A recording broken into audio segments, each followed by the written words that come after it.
Sejam todos bem-vindos a mais um vídeo deste canal. Agora começando de fato o comentário simbólico acerca das parábolas de Jesus. E começando com uma famosíssima, que é a parábola do filho pródigo. Está no Evangelho de São Lucas, capítulo 15, versículos de 11 a 32. É uma das exclusividades de São Lucas, certo? Essas parábolas de misericórdia que ele conta no capítulo 15. Tem a parábola da ovelha, da moeda e a do filho pródigo. E depois ele segue com algumas outras parábolas. Mas essas três parábolas de misericórdia são muito características de São Lucas. Só que um detalhe importante para a gente entender a parábola é vermos antes de Jesus começar esse discurso de parábolas, o que estava acontecendo, certo? E aí no início do capítulo 15, a gente tem a resposta. O texto diz assim: todos os publicanos e pecadores aproximavam-se de Jesus para ouvi-lo. Publicanos e pecadores. Gente que não era familiar dos fariseus, certo? Os fariseus e os escribas, porém, murmuravam, dizendo: esse homem acolhe os pecadores e come com eles. E aí Jesus começou a contar as parábolas, certo? Os fariseus e os escribas, não vou entrar nesse detalhe aqui dessa divisão dos tipos de gente que havia, dos tipos de judeus que havia, os grupos, mas só para a gente saber que estão se referindo aos judeus, certo? Alguns tipos de judeus. E os publicanos e pecadores eram pessoas excluídas desses líderes religiosos, tá? Porque não praticavam a lei como deveria, eram pecadores públicos, pessoas que cometiam infrações contra a lei mosaica de forma pública, certo? Enfim. E aí Jesus conta essas parábolas. A do filho pródigo começa, assim, um homem tinha 2 filhos. O mais novo pede a herança, A gente já conhece essa história. O filho mais novo pede a herança, a parte que cabe a ele. O pai dá, ele vai embora, começa a gastar com mulherada, com bebedeira, até que o dinheiro dele acaba.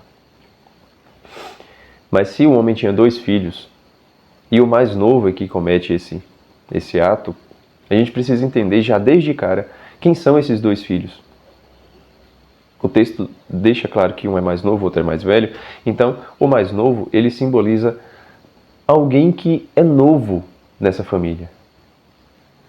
Alguém que é mais jovem. E quem é mais jovem nessa família? Tudo bem que a gente pode interpretar a parábola de forma espiritual, dizendo que somos nós, você e eu, de forma específica, tá? Não de forma tão genérica.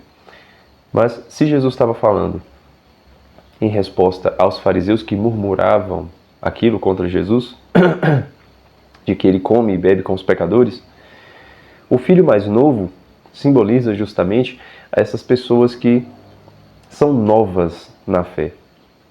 Novas na fé quer dizer o quê? Pessoas que não são como os judeus antigos, não são como os sábios antigos, certo? Como os filhos mais velhos, que no final da parábola, o filho mais velho questiona e o pai diz assim, mas... o pai disse assim, tu estás sempre comigo e tudo que é meu é teu. E o filho também diz, eu te sirvo há tantos anos. Esse filho mais velho são os judeus, são os sábios judeus, certo? Aqueles que deveriam guardar a revelação do Antigo Testamento.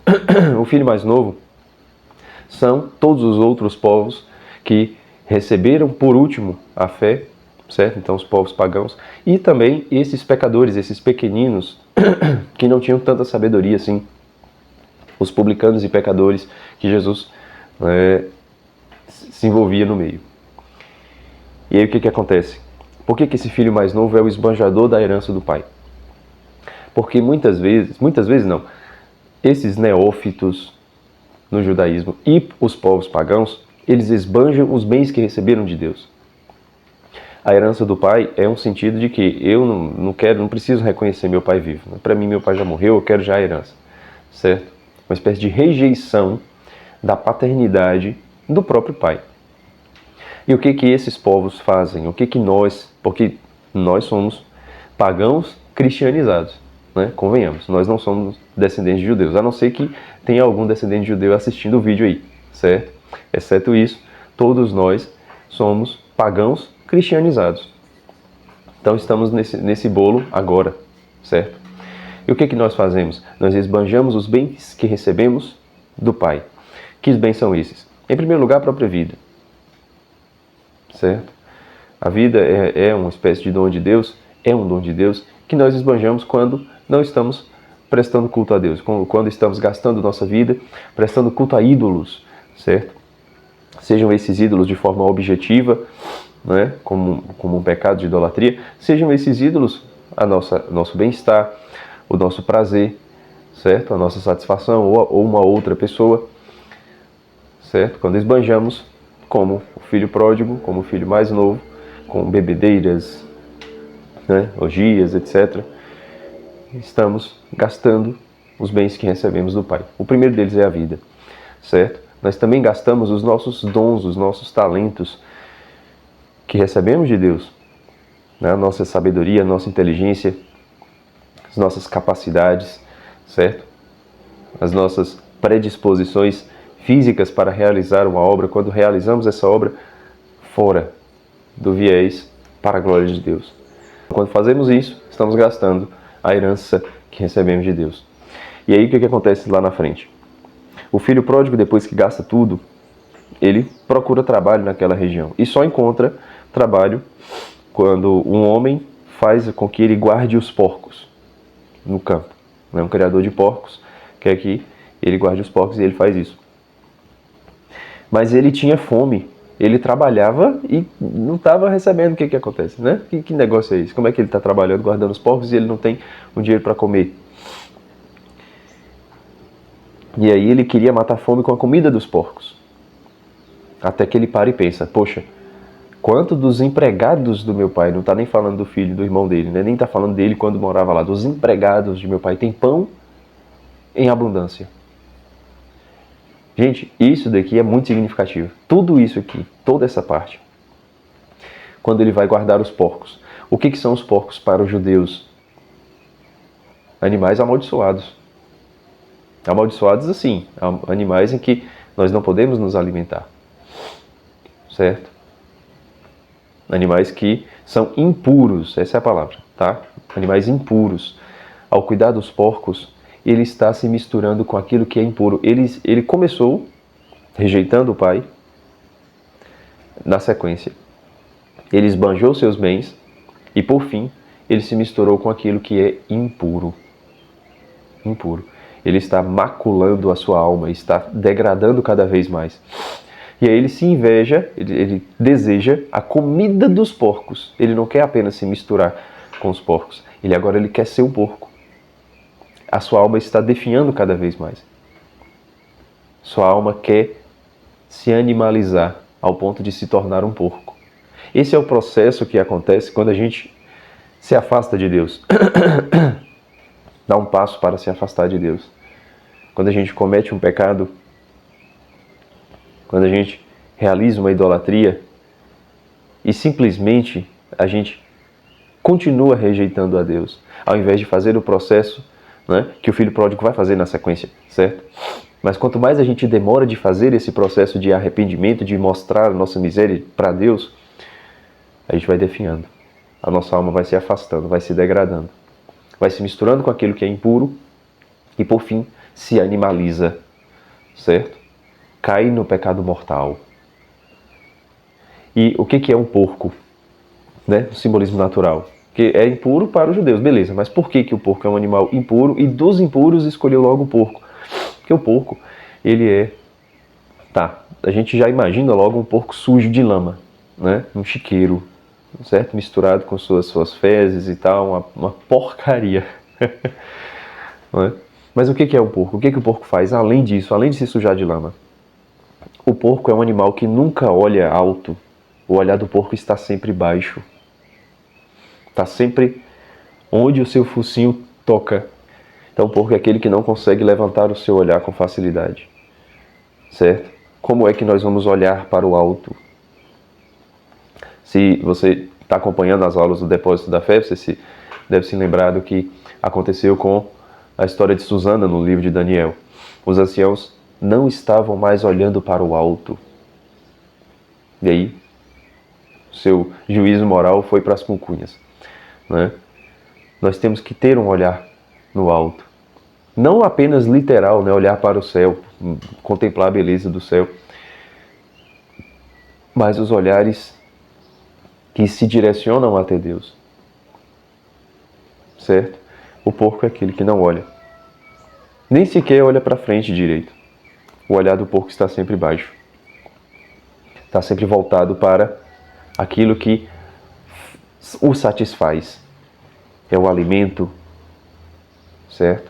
O porco é aquele que come fazendo bagunça, certo?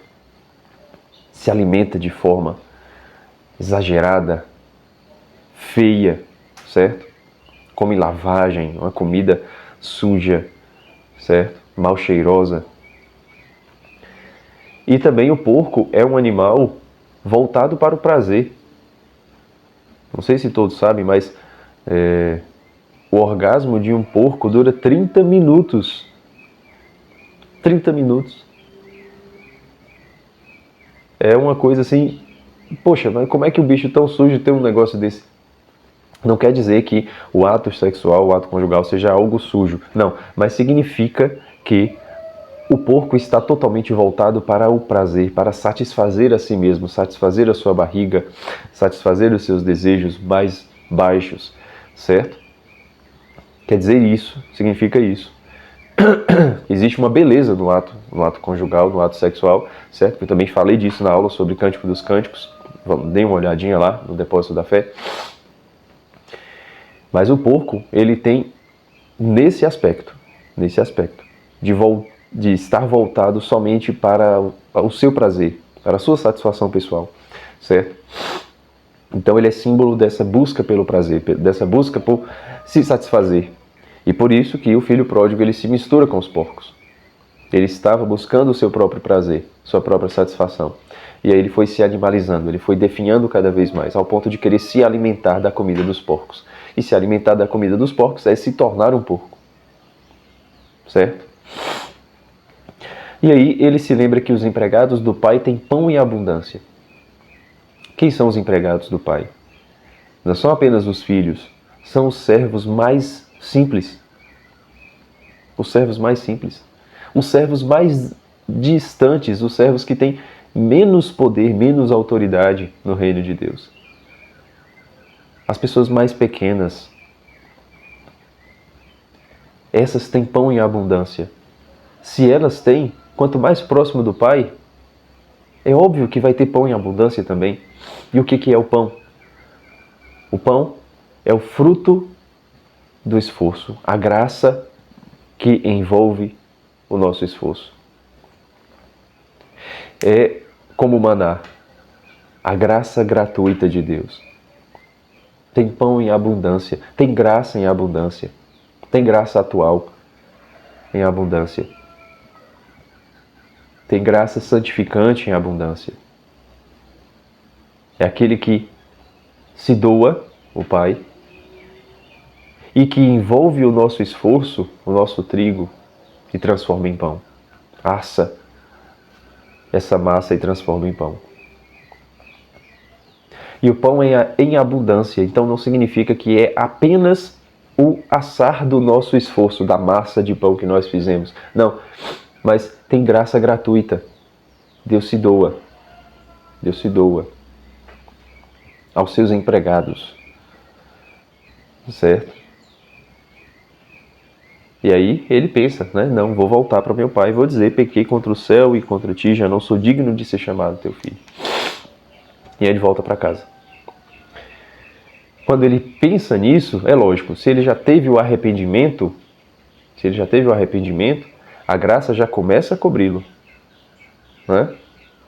Porque a miséria, ele reconhece a sua miséria e quer colocar a sua miséria diante do Pai. Né? Do Pai das misericórdias. O que é o Pai das misericórdias? É aquele que se compadece da miséria. Certo? Mas é claro que ele tem que mostrar a sua miséria primeiro. E aí quando o pai vê que o filho está voltando, o pai corre em direção a ele. Isso é muito bonito, esse momento é muito bonito, né? Porque o pai corre, o abraça e o beija. Quando Deus vê o menor sinal de arrependimento da gente, é isso que ele faz. Quando ele vê o menor sinal de arrependimento, é isso que ele faz conosco. Ele corre ao nosso encontro. Ele corre ao nosso encontro. E esse correr de Deus, esse se aproximar com velocidade de Deus, é o momento em que a graça nos abraça. Não é? E o próprio pai abraça o filho. E beija o filho. Quer dizer, Deus está se aproximando cada vez mais, está tendo cada vez mais intimidade conosco. Porque se o filho rejeitasse, né, visse o pai correndo, opa, desviasse, aí já era. Mas ele foi dócil e continuou caminhando em direção ao Pai. Então Deus vem ao nosso encontro. Deus nos abraça. Né? Porque Deus não está simplesmente correndo e deu de cara com a gente. Né? Ele está correndo ao nosso encontro. E quando ele abraça, ele mostra familiaridade. Quer dizer, no momento em que você se decide, vamos dizer assim, né? No momento em que você se decide em confessar os seus pecados, a graça já está te envolvendo. Deus já está te perdoando. Certo? E aí Deus corre e abraça, mostra familiaridade, amizade, comunhão. E beija de forma ainda mais familiar. Não é simplesmente um colega, não é simplesmente um conhecido, é um amigo próximo. É um amigo próximo. Deus está estreitando os laços.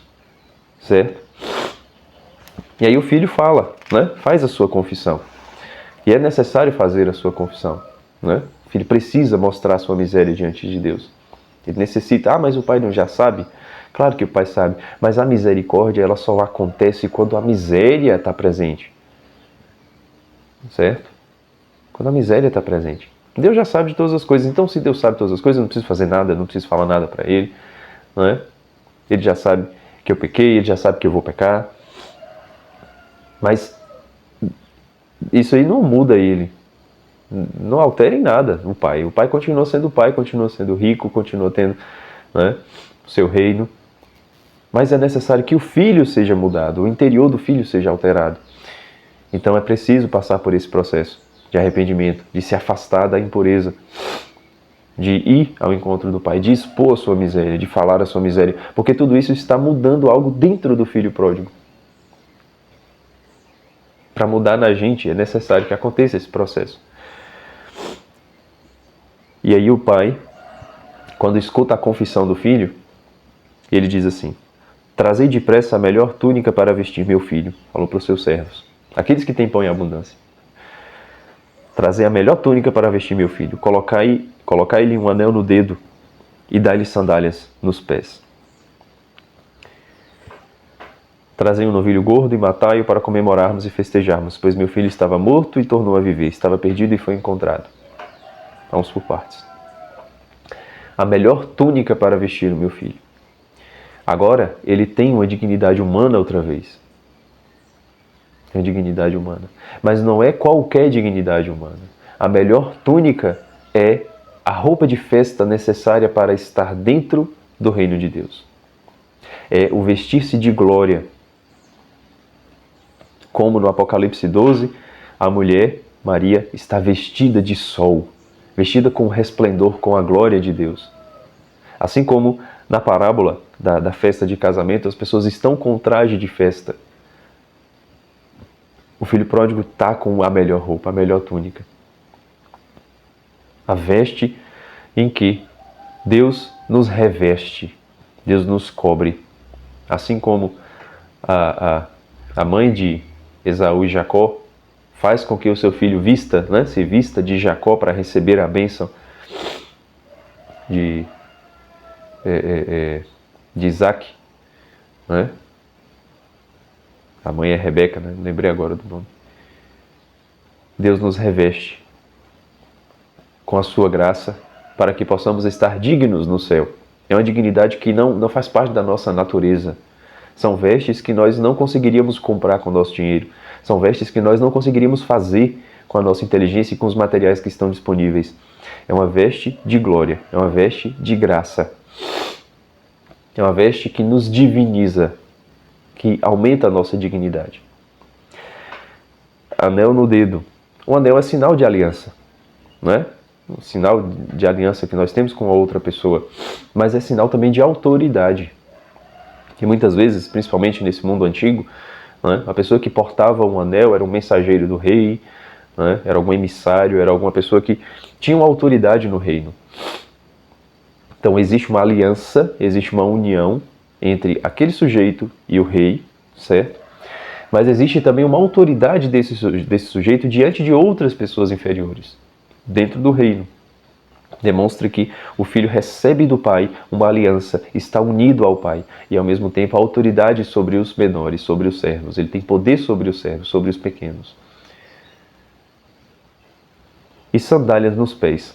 A sandália dos pés é o momento em que Deus cobre a nossa alma, protege a nossa alma, protege o ponto de ligação que nós temos com o chão, com a realidade.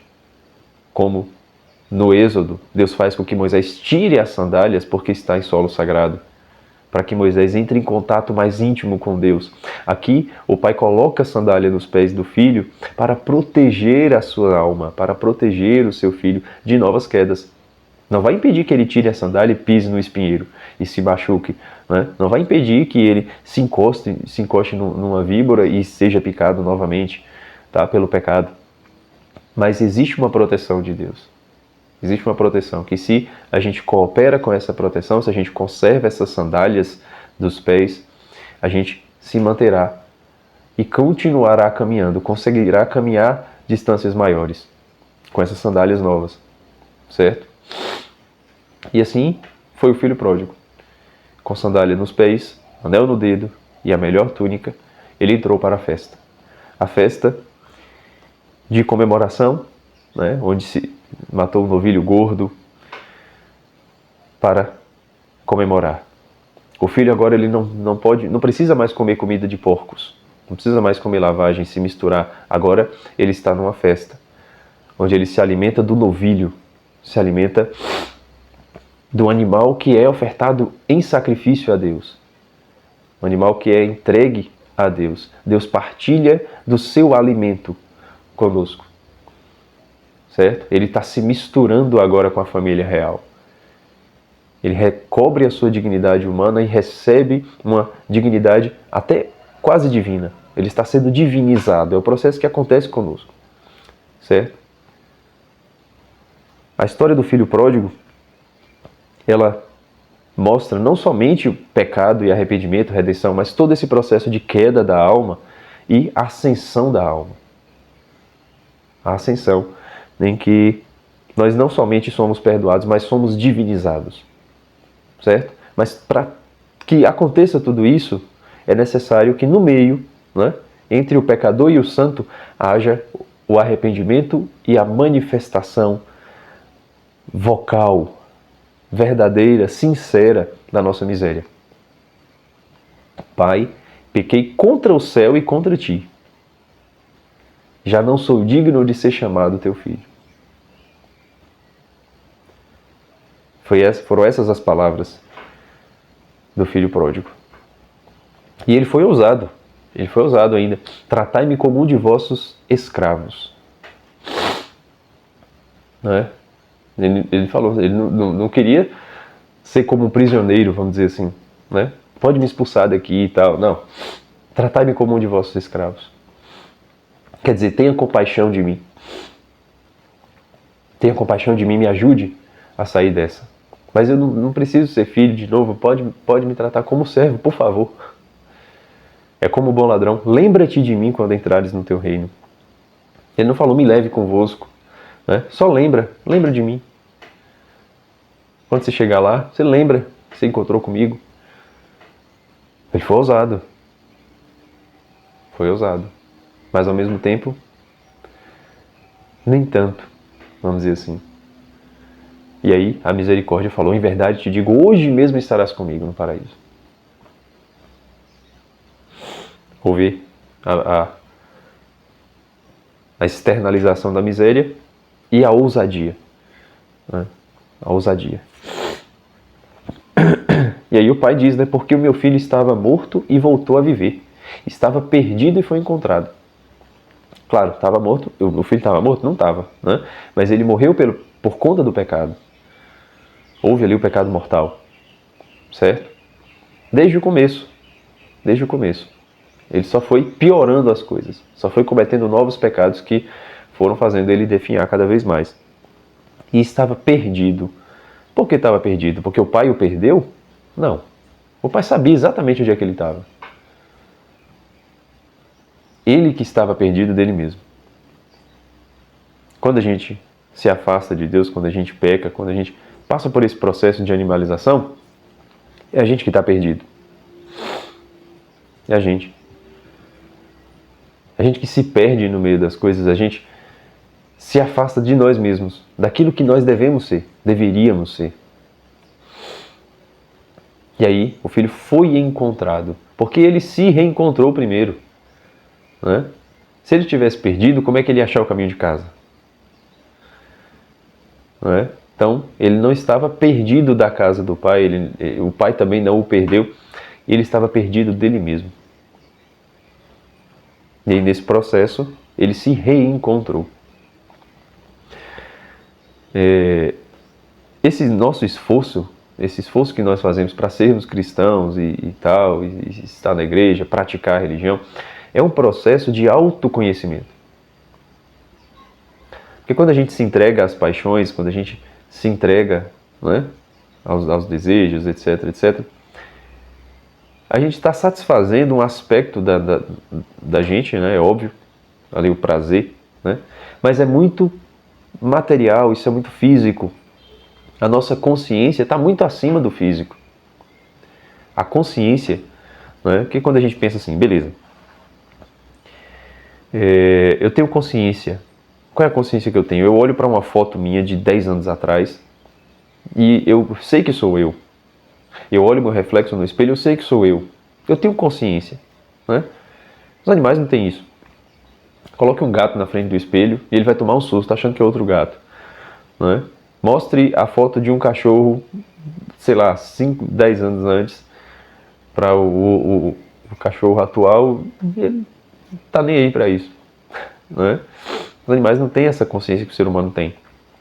Mas onde é que está a nossa consciência? Está no cérebro? Eu acho que não. Porque, por exemplo, os golfinhos têm muito mais cérebro, né? O cérebro deles é maior, tem mais massa encefálica do que a dos seres humanos. E, até onde eu sei, golfinhos não têm consciência. Então a nossa consciência não está no cérebro. Onde é que está a nossa consciência? Né? Por exemplo, com 10 anos de diferença, as células do nosso corpo todas já mudaram. Inclusive as células, né, do cérebro, assim, mudou tudo. Né? E por que a gente se reconhece numa foto de 10 anos antes? Onde é que está essa consciência, pelo amor de Deus? Ela não está no corpo material. Não está. Não está, é evidente que não está. E, então, quer dizer, satisfazer o nosso corpo, tudo bem, pode fazer as coisas justas, honestas, para satisfazer o seu corpo. Né? Faz parte, o ser humano é corpo e alma. Mas não de forma desonesta, não de forma pecaminosa. Porque quando a gente faz isso, a gente vai definhando. A gente vai definhando. E nesse processo, a gente se afasta da nossa própria consciência. A gente se perde. E esse processo inverso de praticar a religião, de se esforçar pelo bem, de se esforçar na luta contra o pecado, isso faz com que a gente se reencontre. A nossa consciência cresce, se amplia, a gente tem mais consciência de nós mesmos. ou vai dizer que um Padre Pio da vida estava perdido. Não é? É óbvio que não, ele sabia quem ele era de fato. Ele tinha plena consciência de quem ele era, de quem ele deveria ser, de quem Deus queria que ele fosse. Esse é o processo. Né? Esse é o processo. De não nos perdermos mais. E aí, finalizando, o filho mais velho aparece e tem a inveja. Né? Poxa, o que está acontecendo ali? Ah, é uma festa porque seu irmão voltou. Mas ele fica retado, não quer entrar na festa. Aí o pai vai falar com ele. Por que, meu filho, você não foi para a festa? Ele, pai, eu te sirvo há tantos anos e o senhor não me deu, sei lá, um franguinho para eu assar com meus colegas. É um cabrito. E aí o pai fala, filho, tu estás sempre comigo e tudo que é meu é teu. Mas era preciso festejar e alegrar-nos porque este teu irmão estava morto e tornou a viver, estava perdido e foi reencontrado. Então o pai está falando para os filhos mais velhos, que às vezes sentem um pouco de inveja, né? Como foi o caso aqui do contexto. Os fariseus e escribas estavam, né? Por que ele se senta com os pecadores? Então o filho mais velho que serve a Deus há tantos anos, né? Desde o Antigo Testamento, e poxa, né? Moisés, Abraão, Isaac, Jacó, toda essa galera, Davi, Salomão, estão lá no Sheol esperando Jesus aí. E aí o bom ladrão, Jesus fala, hoje mesmo estarás comigo no paraíso. Eu te sirvo há tantos anos e quer dizer, você vai fazer festa pelo bom ladrão lá no paraíso e nós ficamos esse tanto de tempo aqui no Sheol te esperando. Não é? Pertinho do inferno. E aí Jesus olha para esses filhos mais velhos e fala, tudo que é meu é teu. Se não fossem vocês, como que a revelação chegaria até estes? Vocês é que trabalharam para que isso acontecesse. Mas é preciso festejar porque este estava morto e voltou a viver. Estava perdido e foi reencontrado. Eles não tinham a revelação desde o princípio. Eles receberam e acolheram. Então, esse é o significado do filho mais velho. E era isso que eu tinha para trazer nessa análise simbólica. Tá? Então, é isso. Eu já pretendo seguir uma sequência das que foram sugeridas por vocês, certo? E talvez alguma outra que eu já tinha em mente, eu vou incrementar aqui, vou seguir uma ordem que eu mesmo vou estabelecer. Mas se tiver alguma outra que você quiser que eu comente, pode deixar aqui, tá? Nos comentários desse vídeo, ou me mande mensagem lá no grupo de WhatsApp, que o link está aí na descrição, certo? É gratuito para poder participar, se você não está ainda, pode entrar, certo?